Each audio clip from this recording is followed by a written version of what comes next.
शुभ मध्याह्न। कैसे हैं आप सब। आज हम लोग व्याकरण की शुरुआत करेंगे। व्याकरण में सबसे पहले भाषा की, क्योंकि शुरुआत भाषा से ही होगी। व्याकरण जितनी भी सारी भाषाएं हैं उसी भाषा की होती है। तो आज हम लोग सबसे पहले जो है भाषा पर बात करेंगे। भाषा, और जब भी हम व्याकरण के संदर्भ में भाषा की चर्चा करते हैं तो निश्चित रूप से भाषा सिर्फ और सिर्फ इंसानों की भाषा की बात होती है, क्योंकि मानवेतर जितने सारे प्राणी हैं वो सब के सब जो उनकी भाषाएं हैं उनको बोली कहा जाता है। आपने बचपन से सुना होगा कि कुत्ते की बोली, बिल्ली की बोली या पक्षियों की बोली। तो जब भी भाषा की चर्चा होती है ना, तो सिर्फ और सिर्फ इंसानी भाषा की चर्चा होती है। हम लोग इंसानी भाषा की चर्चा करेंगे, भाषा की चर्चा करेंगे, शुरुआत करेंगे भाषा से। आइए चलते हैं।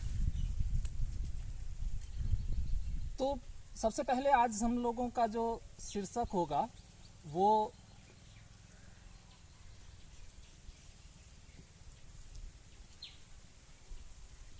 भाषा होगा। भाषा से करते क्या है हम लोग कि चाहे कोई शिक्षित हो या फिर अशिक्षित हो, कोई भी हो, कोई ना कोई भाषा उसे आती अवश्य है, चाहे वो मानक रूप में हो या फिर अमानक रूप में हो। क्योंकि लोगों को अपनी अभिव्यक्ति के लिए, अपने विचारों को प्रकट करने के लिए किसी न किसी भाषा की आवश्यकता पड़ती है। हर कोई, हर इंसान, चाहे उम्र के जिस किसी भी पड़ाव पे हो, चाहे वो छोटा सा बच्चा क्यों ना हो। आपने देखा होगा कि छोटे बच्चे अगर कुछ कहते हैं तो उनके घर के लोग, उनकी माँ, उनके पिता, उनके दादा दादी उनकी बातों को समझ जाते हैं, भले ही आप समझें या ना समझें। तो उनकी भी अपनी भाषा है, चाहे वो सीमित स्तर पर सीमित शब्दों का ही क्यों ना प्रयोग करे या फिर इशारों का ही प्रयोग क्यों ना करे, लेकिन भाषा वो भी जानता है और उसे जानने वाले लोग उसकी भाषा को समझते भी हैं। तो मोटे तौर पे हम ये कह सकते हैं कि हम जब अपनी अभिव्यक्ति देते हैं, जब अपने विचारों को प्रकट करते हैं, तो उसका माध्यम भाषा ही होता है। तो इस प्रकार भाषा की परिभाषा होगी।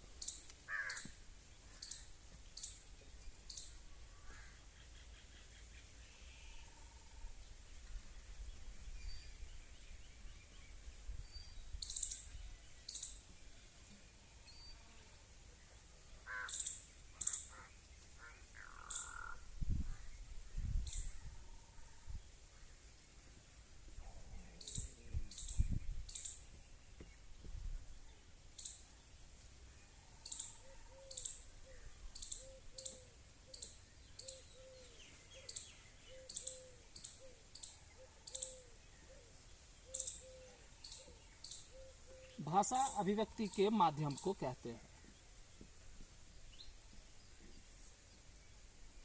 या हम इसका दूसरे तरीके से परिभाषा दे सकते हैं।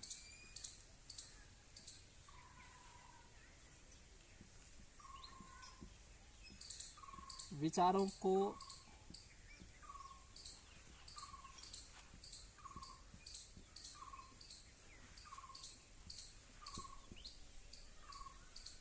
अभिव्यक्त करने के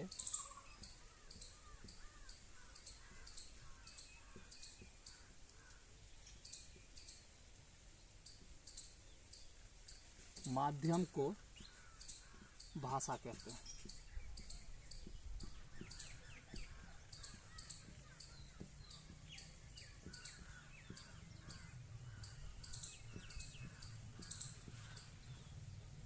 या फिर इसका हम तीसरे तरीके से परिभाषा दे सकते हैं।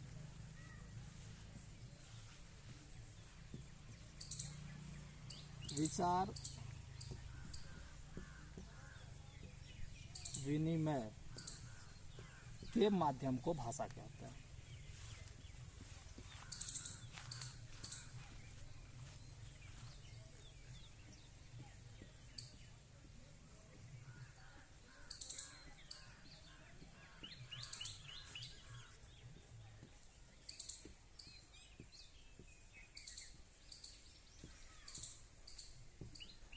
और एक वो सर्वमान्य परिभाषा जो आप सभी लोग जानते होंगे कि मनुष्य अपने मन के विचारों और भावों को जिस माध्यम से प्रकट करता है उसे भाषा कहते हैं। तो वो चूँकि आप बचपन से सभी व्याकरणों में पढ़ते आए हैं, वो आपको पता ही है कि मनुष्य जिस माध्यम से अपने विचारों को, अपने मन के भावों को प्रकट करता है उसे भाषा कहते हैं। इसीलिए मैंने वो नहीं लिखा।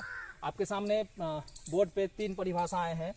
भाषा अभिव्यक्ति के माध्यम को कहते हैं, विचारों को अभिव्यक्त करने के माध्यम को भाषा कहते हैं, और तीसरा कि विचार विनिमय के माध्यम को भाषा कहते हैं। अब यहाँ पे एक नया शब्द आया है, हो सकता है आपको थोड़ी सी समस्या हो इसमें या थोड़ा सा संदेह हो कि विनिमय क्या होता है।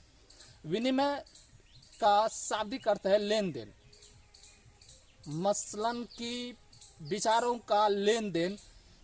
आप कुछ बोलते हैं तो जो आपके सामने होता है, जो श्रोता होता है, आप जिस वक्त वक्ता होते हैं तो जो श्रोता होता है वो उन तक आपके विचार पहुंचते हैं, और जब वो बोलता है तो आप श्रोता होते हैं और उसके विचार आप तक पहुंचते हैं।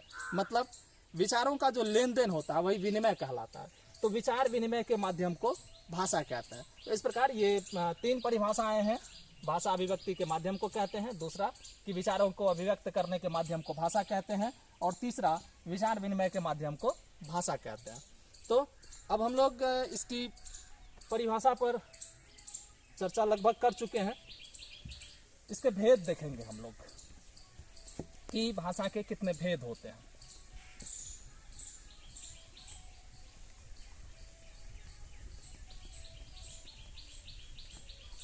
आप सबों को पता है कि हम लोग, सिर्फ हम लोग ही नहीं, पूरी दुनिया के लोग अभी मुश्किल दौर से गुजर रहे हैं। बहुत सारे संसाधनों की कमी भी है। तो जैसे संसाधन हैं उन्हीं संसाधनों में मैं आप लोगों को बताने की कोशिश कर रहा हूँ। ये देखिए, मेरे ये वाइट बोर्ड भी अच्छे से मिट नहीं पा रहे हैं। खैर कोई बात नहीं, आप लोग देख पाएंगे। भाषा के भेद।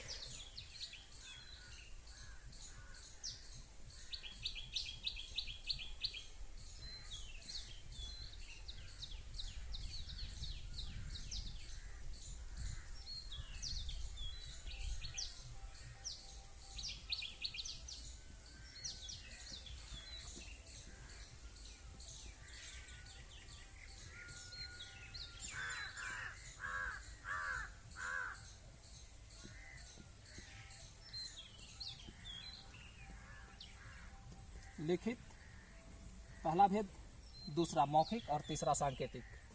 वैसे दरअसल होना तो ये चाहिए था कि भेद के नाम पे पहला मौखिक होना चाहिए था, दूसरा लिखित और तीसरा सांकेतिक होना चाहिए था। खैर जैसा लिखा जा चुका है ठीक ऐसे ही हम लोग ऐसे ही चर्चा कर लेंगे। 3 भेद, लेकिन ये तीसरा भेद जो है यानी कि सांकेतिक जो है, ये मुख्य रूप से भाषा के भेद में अब ना ही गिने तो बेहतर है, क्योंकि इसकी क्षमता जो है वो बेहद सीमित होती है सांकेतिक भाषा की। इसीलिए प्रधानतः हम लोग सिर्फ 2 ही भेदों की चर्चा करते हैं, एक लिखित की और दूसरे मौखिक की। तो 2 भेद वैसे हम लोग चर्चा अभी यहाँ करेंगे, तीसरे भेद की भी चर्चा करेंगे, सांकेतिक भाषा की भी चर्चा करेंगे हम लोग। सबसे पहला भेद जो है भाषा का, लिखित है, दूसरा मौखिक है, तीसरा सांकेतिक है। तो भाषा का वो माध्यम जिसमें हम लिखकर अपने विचारों की अभिव्यक्ति करते हैं, लिखकर अपने विचारों को अभिव्यक्त करते हैं या दूसरों तक पहुंचाते हैं, तो वो लिखित रूप कहलाता है भाषा का। और जब हम मौखिक बोलकर अपने विचार व्यक्त करते हैं तो वो भाषा का मौखिक रूप है। और जब हम संकेतों के माध्यम से या फिर इशारों के माध्यम से विचार अभिव्यक्त करते हैं, विचार व्यक्त करते हैं किसी पर, तो वो सांकेतिक माध्यम है। जैसे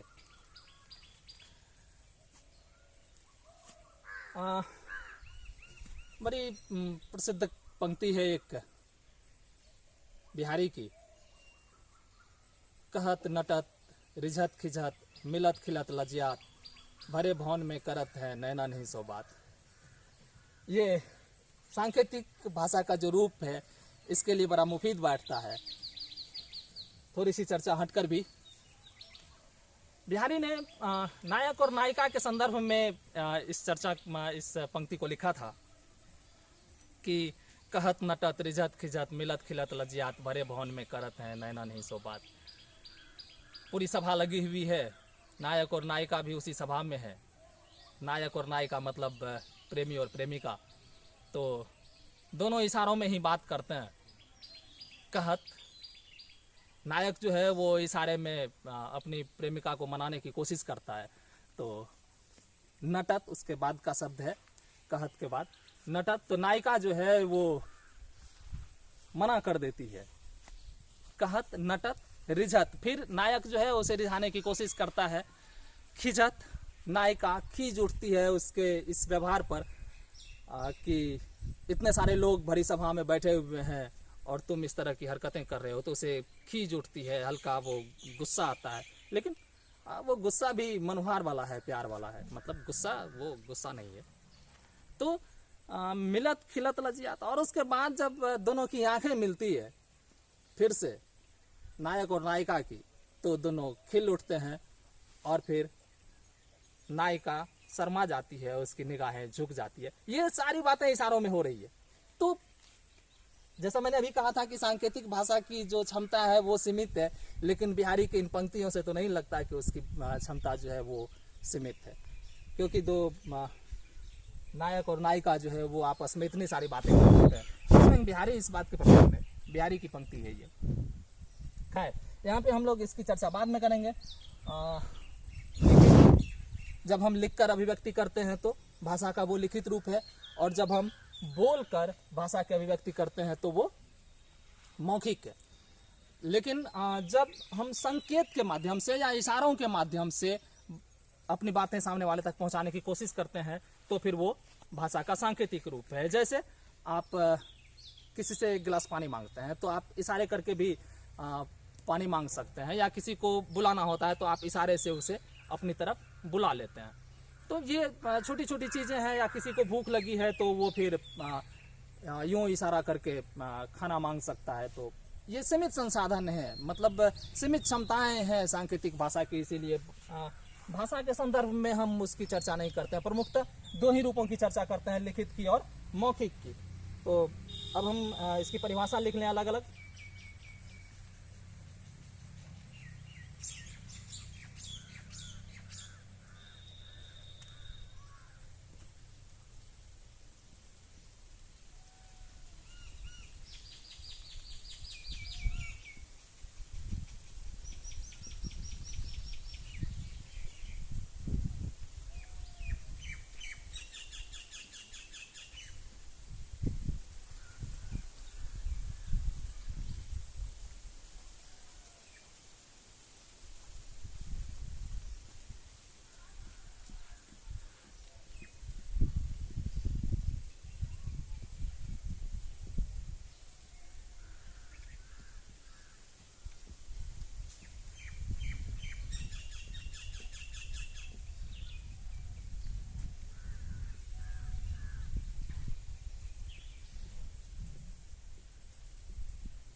जिस माध्यम से विचारों को लिखकर प्रकट किया जाए उसे भाषा का लिखित रूप कहते हैं।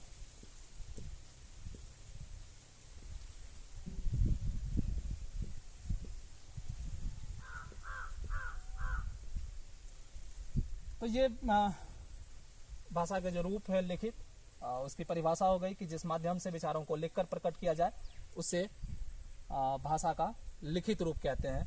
अब इसके बाद मौखिक।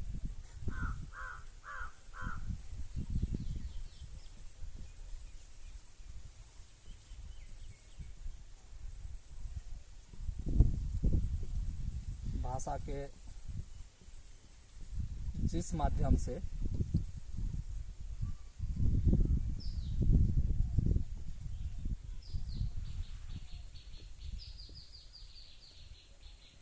बोल कर विचारों को प्रकट किया जाए।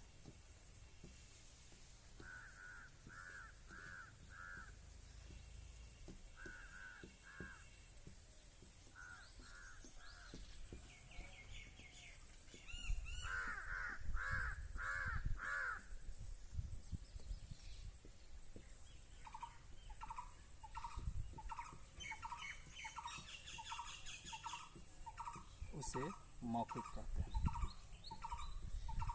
या भाषा का मौखिक रूप कहते हैं।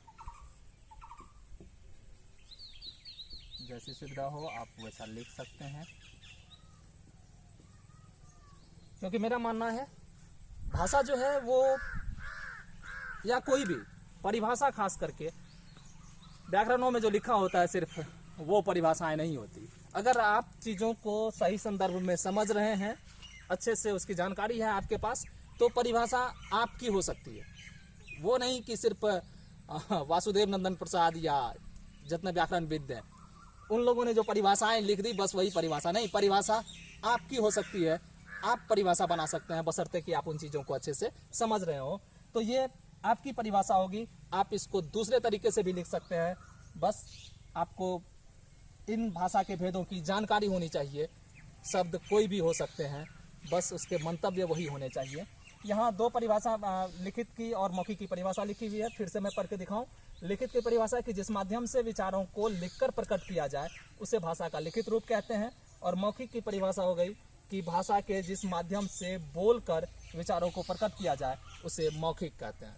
तो ये दो परिभाषाएं लिखित और मौखिक की। सांकेतिक की भी परिभाषा लिख ही देते हैं, ये तो प्रधानतः उसकी चर्चा होती नहीं है।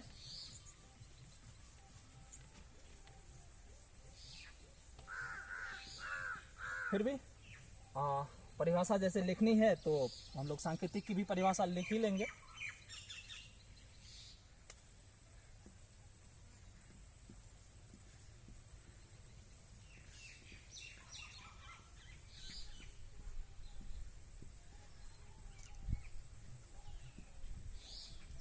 जब संकेतों अथवा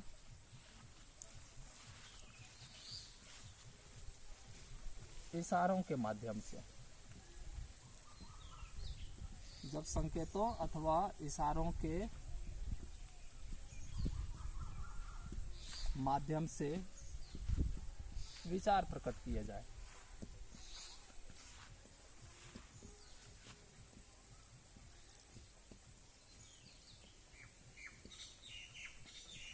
जब संकेतों अथवा इशारों के माध्यम से विचार प्रकट किए जाए तो उसे भाषा का सांकेतिक रूप कहा जाता है। तो उसे भाषा का सांकेतिक रूप कहा जाता है।